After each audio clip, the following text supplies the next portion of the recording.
Hello అందరికీ నమస్కారం. నేను మీ ఎన్ఆర్ఐ ఫ్రెండ్. అంటే విదేశాల్లో జీవిస్తున్న భారతీయుడిని. ఇక్కడ పెద్ద పెద్ద సిటీస్ ఉన్నాయి, రోడ్స్ ఉన్నాయి, పెద్ద పెద్ద మాల్స్ ఉన్నాయి. కానీ మన ఇండియాలో లాగా ప్రతి స్ట్రీట్‌లో మన టెంపుల్ లేదు. ఇక్కడ ఒక టెంపుల్‌కి వెళ్ళాలంటే కార్ తీసుకొని లాంగ్ డ్రైవ్ చేయాలి. అప్పుడప్పుడు 30 మినిట్స్, అప్పుడప్పుడు 1 అవర్ కూడా చేయాల్సొస్తుంది. అదే సమయంలో మా ఫ్రెండ్‌కి ఒక థాట్ వచ్చింది. టెంపుల్ దూరంగా ఉన్న దేవుడు మన ఇంట్లోనే ఉండాలి కదా అన్నాడు. అందుకే అతను చేసిన పని ఏంటంటే తన ఇంట్లోనే ఒక చిన్న టెంపుల్ సెటప్ చేశాడు.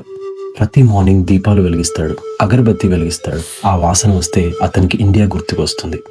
పిల్లలు స్కూల్కి వెళ్లే ముందు కమెంట్ సే నమస్తే టు గాడ్ అంటాడు. వాళ్ళు చిన్న చిన్న చేతులతో నమస్తే కృష్ణ అంటారు. అది చూసినప్పుడు అతని ఐస్లో హ్యాపీనెస్ కనిపిస్తుంది. సండే వచ్చినప్పుడు ఫ్రెండ్స్ని ఇంటికి పిలుస్తాడు. లివింగ్ రూమ్లోని భజనలు చేస్తాడు. బిగ్ టెంపుల్ లేదు, బిగ్ బెల్స్ లేవు, కానీ హార్ట్లో డివోషన్ ఉంది. ఇల్లు మొత్తం పీస్తో నిండిపోతుంది. టెంపుల్ బయట దూరంగా ఉండవచ్చు, కానీ ఫెయిత్ మాత్రం చాలా దగ్గరగా ఉంటుంది. డిస్టెన్స్ పెరిగినా డివోషన్ తగ్గదు.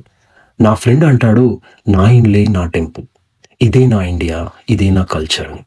అతని మాటలు విన్నాక నాకు ఒక విషయం అర్థమైంది. ఎన్ఆర్ఐ లైఫ్లో హౌస్ కేవలం హౌస్ కాదు, అదే మన టెంపుల్, అదే మన రూట్స్.